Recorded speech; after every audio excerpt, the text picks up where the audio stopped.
You see, sometimes we're stuck in a season for a while, and God decides the times of the season. We all want, right? We all want the good times to last forever. We want the not so good times to hurry up and get over.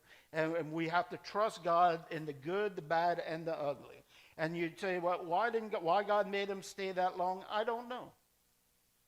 Maybe it would take that long for them to change their mind, to have a real change of heart. Well, when God was leading the Israelites again out of Egypt and across the desert, they had to go around for 40 years, but the trip only would have took a month or so because they were still having to learn to trust God in things that they were facing. So Isaiah chapter 55, verses 8 and 9 tells us this: "For my thoughts are not your thoughts," God says.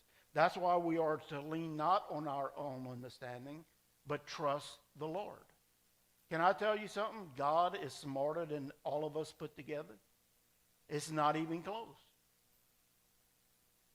For my thoughts are not your thoughts. And then he says, neither are my ways your ways, declare the Lord. So a lot of times I need to understand that when I'm praying for God to do something a certain way is not necessarily the way God works in things. Right?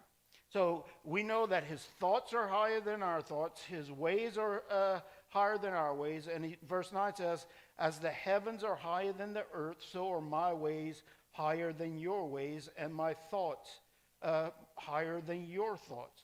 So I need to understand that God has the bigger picture. God's plan is greater than the problems we face. We don't understand it, and that's okay. And Romans 8:28 says this, and we know that in what things? All things, which means the good, the bad, the ugly. That all things God works for what? The good. In other words, if he's working for the good, he has a plan.